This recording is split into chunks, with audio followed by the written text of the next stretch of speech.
Assalamualaikum warahmatullahi wabarakatuh. Saya menggarisbawahi kalimat atau saya mengatakan hadis itu, Pak Wagub. Naumus shaim ibadah. Tidurnya orang puasa itu ibadah. Ini mohon yang merekam video jangan dipotong ya. Nanti gara-gara pengajian, gara-gara hadis yang dikeluarkan sama Pak Wagub, akhirnya umat Islam pada senang tidur semua ini. Ini harus jangan serius karena pada lapar ini. Jadi naumus shaim ibadah, puasanya orang, tidurnya orang puasa itu ibadah. Jadi maksudnya apa? Tidurnya saja ibadah. Apalagi puasa sambil kerja cari nafkah untuk anak istri agar kuat ibadah kepada Allah, ya tambah luar biasa. Ini mohon jangan dipahami kemudian dipotong tidurnya orang puasa ibadah, karena itu orang Islam boleh malas-malesan, nggak ada itu begitu. Karena itu niat kita di tempat ini, saya dari Jakarta diajak sama ketua MUI, ayo Kiai ke Papua Barat, acara safari Ramadan. Saya bismillah, saya berangkat. Walaupun beberapa kegiatan TV saya harus cancel dan saya batalkan, saya memilih untuk bertemu dengan Bapak Wagub saja. Semoga dapat barokah yang banyak, amin. Amin. Dari Allah ya. Kalau dari Pak Wagub sedikit lah. Sudah dilem itu, sudah ketahuan. Para jemaah sekalian, mengapa penting silaturahim? Karena jelas Rasulullah mengingatkan, man arada ayyubsata fi rizqih, barang siapa yang ingin diluaskan rezekinya, wa yunsa'a fi athari, dan umurnya dipanjangkan, falyasil rahimahu, maka hendaknya senang silaturahim. Pesan saya, silaturahim ini bukan hanya sekedar silaturahim karena kebutuhan manusia, karena kalau kebutuhan manusia pasti dapat. Pak Bupati, nggak usah diniatin karena Allah, nggak usah diniatin ittiba ikut Rasulullah, silaturahim saja begitu dapat dua itu. Luas rezekinya, panjang umurnya. Tapi saya harap karena ini pengajian, ayo kita niatkan silaturahim ini karena ittiba, ikut ajaran Gusti Sayyidina Rasulullah Muhammad sallallahu alaihi wasallam. Insyaallah kita akan mendapatkan pahala yang lebih tinggi. Itu saudara-saudara sekalian. Selanjutnya saya sampaikan pada kesempatan kali ini bahwa benar apa katanya Bapak Wakil Gubernur, Bapak Bupati tadi, yang sudahlah selesai. Proses sudah dilewati. Karena sudah selesai, ini masyarakat harus dikasih ilmu bagaimana harusnya bersikap sebagai rakyat. Siapapun pemimpin kita, saya itu mengacu kepada Al-Quran. A'udzu billahi minasyaitonir rajim, wa kadzalika nuwalli ba'dadz zalimina ba'dhan bima kanu yaksibun. Demikianlah aku turunkan kepada kamu pemimpin yang zalim. Kenapa pemimpinmu zalim? Gak nyaman buat kamu. Ayolah jangan tunjuk. Oh, presiden gak bener, gubernur gak bener, bupati gak bener, camat gak bener, lurah gak bener, kepala desa gak bener, kepala dusun semua gak bener. Apa ini omong? Bukan orang Islam begitu. Kama takununa yuwalla alaikum. Bagaimana keadaan kamu sekalian di lapangan, maka kamu akan dipimpin oleh orang seperti itu. Ini saya sehubungan sudah selesai ya. Sehubungan sudah selesai. Jadi saya harus kasih ilmu masyarakat. Ayo jangan sampai kita menyoal lagi, mengatakan zalim. Katanya Allah, ini hadis qudsi ini. Anallah, aku adalah Allah. Malikul muluk, aku adalah rajanya raja.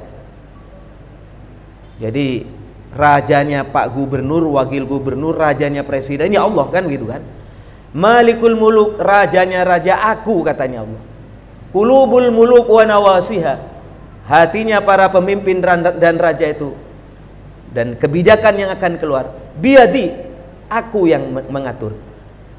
Dia akan mengeluarkan kebijakan apa, digerakkan apa oleh Allah hatinya. Biadi, aku yang mengatur.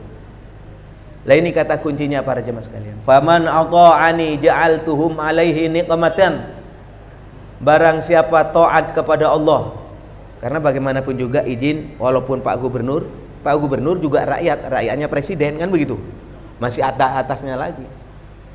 Faman ata'ani, barang siapa taat kepadaku, ja'altuhum alaihi nikmatan, maka aku jadikan pemimpin itu adalah nikmat. Nikmat bukan nikmah, ai nikmatan. Barang siapa taat kepadaku, maka aku jadikan pemimpin di atasnya kamu itu, apa takmir masjid, apa RT, apa RW, nikmatan, akan nyaman buat kamu kalau taat kepada Allah. Wa man asani, barang siapa maksiat kepadaku, ja'altuhum alaihi niqmatan, maka aku jadikan pemimpin itu nikmah, ay adaban, adab, tidak nyaman buat kamu. La tashghalu anfusakum bisabbil muluk, jangan sibukkan mulutmu dengan mencaci, mencerca pemimpinmu, siapapun pemimpinnya. Mau di kantor kayak mau atasan siapa, jangan sibukkan lisan kita demikian, mencaci pemimpin gak benar. Walakin tubu ilayya, tobatlah kamu kepada Allah, mendekatlah kepada Allah. U'atifuhum alaikum, maka pemimpin itu akan manut luluh kepada kamu. Izin, saya punya banyak kiai guru di Jawa. Dulu ada Kiai Hamid Pasuruan, waliyun min auliyaillah, Jawa Timur, walinya Allah. Di zaman Pak Karno beliau hidup, di zaman Pak Harto beliau hidup. Beliau nyaman saja jadi kiai, nggak ada masalah. Ibadah jalan, malah para pemimpin itu segan. Ada lagi namanya Kiai Buya Muhtadi dari Banten. Pak Habibie mau datang ke Buya Muhtadi itu antri. Jadi bukan seperti Kiai Misbah antri ngajuin proposal. Tapi ini kiai, justru pemerintah itu, pemimpin itu, bahkan presiden saat itu antri mau ketemu dengan Kiai Buya Muhtadi, almarhum sudah. Saya mikir, kok bisa ada kiai disegani macam begitu, sedangkan yang lain mungkin melakukan apalah, ulah, makar, macam-macam atas nama Islam. Tapi beliau justru disegani, ditakuti, diminta doanya, diminta barokahnya. Termasuk saya sebut secara langsung Kiai As'ad Syamsul Arifin, salah satu pendiri Nahdlatul Ulama. Bagaimana beliau? Pak Harto datang kepada Kiai As'ad Syamsul Arifin, padahal Pak Harto sudah gagah-gagahnya luar biasa. Kok bisa hormat?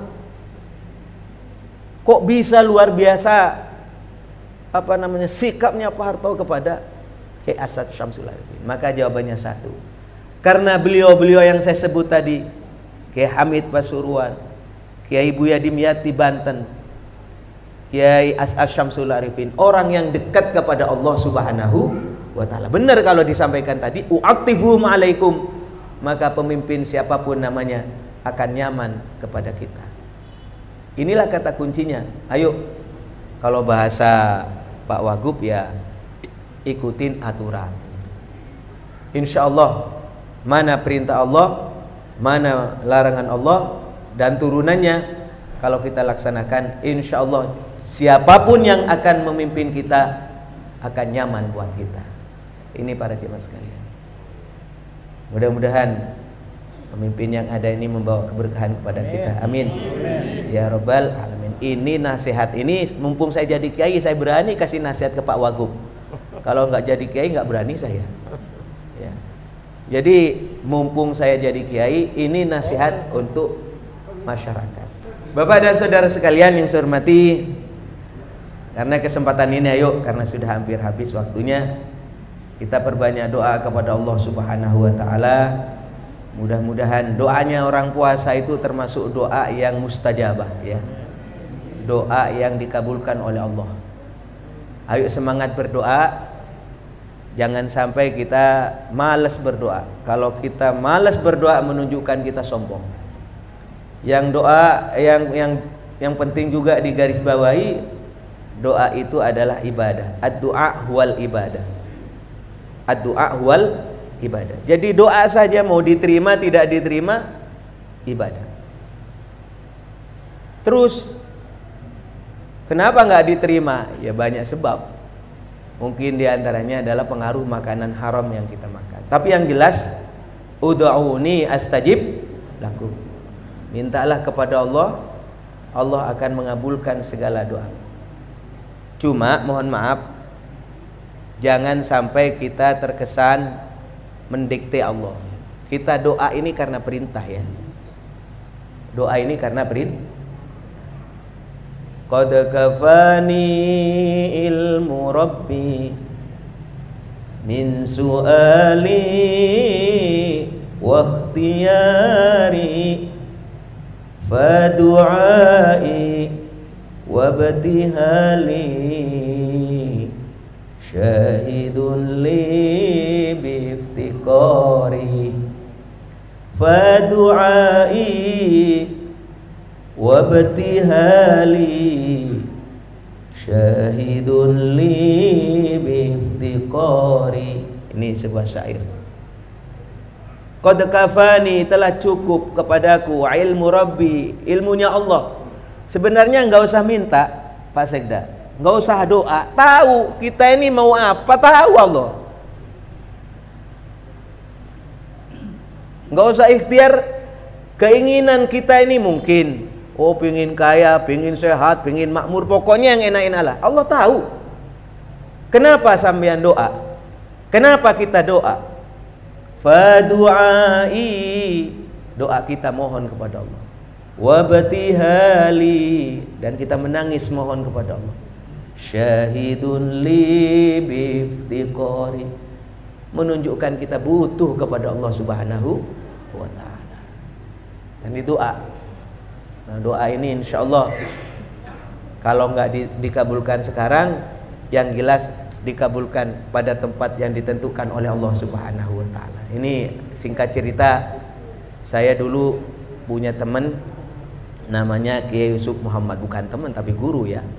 Tapi karena sering kumpul waktu itu, beliau ini wafat ya. Wafat pada waktu muktamar di Solo Pak Yai, kalau nggak keliru. Termasuk salah seorang yang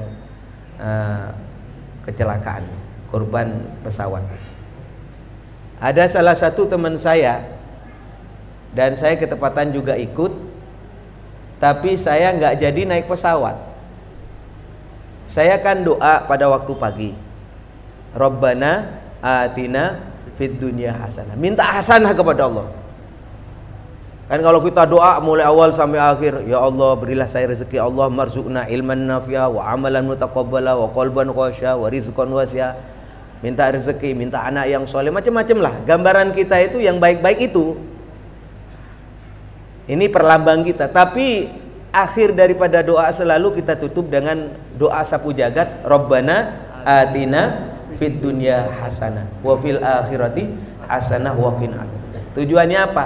Takut sesuatu yang dilambangkan baik oleh kita, harta, kesehatan, keselamatan, itu ternyata bukan baik menurut Allah, maka ditutup dengan itu. Saya tutup dengan Rabbana atina fid dunya hasanah. Berangkatlah saya ke Bandara Soekarno-Hatta waktu itu. Nah, saya ternyata dengan kawan saya ini mobilnya mogok. Saya sedikit protes, ya Allah, kok mogok mobil? Ya akhirnya terlambat saya ke pesawat, nggak jadi ikut. Sedikit ngomel saya itu, ya Allah, saya sudah Rabbana atina fid dunya hasanah, kok tiba-tiba mobil mogok, kok nggak dikabulkan? Ternyata bener hasanah, ternyata itu Yang ikut nyelonong langsung pesawatnya terbang, itu justru yang cepat dipanggil oleh Allah Subhanahu wa taala. Baru dapat 10 menit, ya 20 menit baru ada berita pesawat yang dinaiki, seharusnya naik pesawat itu ternyata diselamatkan oleh Allah. Saya tidak jadi naik. Kalau naik kan bukan hasanah namanya. Baru saya sujud syukur, alhamdulillah. Karena itu jangan suudzon kepada Allah, tetap kita berdoa. Kadang-kadang apa yang menjadi bayangan kita ternyata tidak seperti itu yang diinginkan oleh Allah Subhanahu wa taala. Berbanyak para jemaah sekalian, ayo kita bersama-sama membaca istighfar dan baca sholawat kepada Kanjeng Nabi Muhammad SAW. Dan nanti kalau malam Ramadan, jangan lepas dengan doa yang selalu dibaca itu, Allahumma innaka afuwun karim tuhibbul afwa fa'fu anna. Allahumma innaka afuwun karim tuhibbul afwa fa'fu anna. Allahumma innaka afuwun karim tuhibbul afwa fa'fu anna ya karim.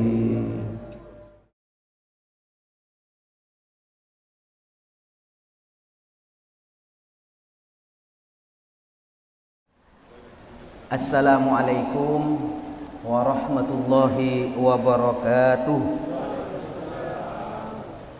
Saudara, saya itu kalau mau melakukan apapun, saya berpikir kira-kira ini diperintah nggak ya sama Allah. Ternyata Pak Ketua, orang jalan-jalan itu asal niatnya baik dapat pahala itu. Loh, kok diperintah di Quran? Siru fil ardi, berjalanlah kamu di muka bumi ini. Fanzuru kaifa kana akibatul ladzina min qabl, sehingga Bapak melihat bagaimana orang-orang yang dulu yang gagah, para pemimpin-pemimpin yang hebat, atau orang-orang biasa, kemana itu mereka? Ternyata mereka semua kembali kepada Allah. Dan itu akan jadi pelajaran bagi kita semua, agar kita yang masih hidup mempersiapkan diri untuk bertemu dengan Allah Subhanahu wa taala. Karena itu para jemaah, kalau Pak Wakbub ngelihat saya sholat, kadang sholat di sini, kadang saya sholat di depan, saya kadang bergeser ke sini, itu memang secara fikih disunatkan. Jadi pindah tempat sholat ke tempat yang lain itu dianjurkan. Malah sebenarnya sholat sunat itu anjurannya itu di rumah. Jadi sholat sunat qobliyah di rumah, baru sholat wajibnya di masjid. Tapi kan repot, rumahnya agak jauh, ketinggalan. Akhirnya kita sholat sunat di sini, sholat wajibnya juga di sini. Terus bagaimana sekiranya kita mendapatkan pahala kesunatan daripada tempat yang banyak untuk kita bersujud? Ya caranya geser-geser saja, kadang di sana, kadang di sini. Termasuk imam yang mengerti. Kalau imamnya mengerti tentang fikih, maka dia akan melaksanakan sholat fardu di tempat ini, sholat sunatnya geser sedikit. Itu dianjurkan. Itu sunat. Tujuannya apa para jemaah sekalian? Tempat-tempat sujud yang pernah kita lakukan, kepala kita yang dianggap hebat, dikasih surban, dikasih songkok, dikasih mahkota, yang kita anggap hebat itu kemudian kita letakkan di bawah tanah, itu artinya kita merendahkan diri di hadapan Allah. Besok tempat sujud itu semua akan bersaksi. Yang dikatakan simahum, tanda-tanda orang yang beriman itu diantaranya adalah tandanya itu di wajahnya, atau bukan jidaknya Pak, tidak selalu bermakna jidaknya hitam ya, tapi mohon maaf, bisa jadi karena itu memang banyak sujud, tidak usah diremehkan, bisa jadi. Tapi simahum, tandanya orang itu adalah orang beriman, diantaranya ada bekas sujud. Bekas sujud itu bisa mungkin di wajahnya karena pucat kebanyakan sujud, atau juga yang kemudian kita lihat banyak tempat-tempat yang dijadikan sujud itu besok akan bersaksi di hadapan Allah Subhanahu wa taala. Orang ini jangan disiksa ya Allah. Orang ini jangan disiksa ya Allah, karena dia selama hidupnya banyak tempat yang menjadi saksi dia bersujud di hadapan Allah Subhanahu wa taala. Karena itu saya berbahagia walaupun capek ya naik pesawat. Kalau perjalanan itu di mana-mana nggak enak, Pak Wagub. Enakan di rumah sama istri sama anak gitu ya. Ini ke Papua, saya bilang Sherlock ke kawan-kawan. Ada di mana Pak Yai? Ada di Fak-Fak. Kalau nggak percaya Sherlock, jauh amat ngapain puasa? Mending di rumah sama santri ngajar enak. Sekarang nggak usah lari ke Fak-Fak, cukup pakai media Zoom, sudah ditampilin di sini, sudah nyampe ke sini. Apalagi saya masuk TV misalnya. Tapi karena saya semangat, saya maknai terus. Perjalanan saya itu harus ada maknanya. Capek itu harus ada nilainya. Di antaranya yang saya pikir lagi adalah semua tempat yang saya sujud di tempat ini sama Pak Wagub, besok di hadapan Allah jadi saksi. Tolong ya Allah masukkan surga, karena banyak tempat bumi yang kita jadikan tempat sujud menghadap kepada Allah Subhanahu wa taala. Mudah-mudahan apa yang saya sampaikan ada guna dan manfaatnya. Wallahul muwaffiq ila aqwamit thoriq. Wassalamualaikum warahmatullahi wabarakatuh.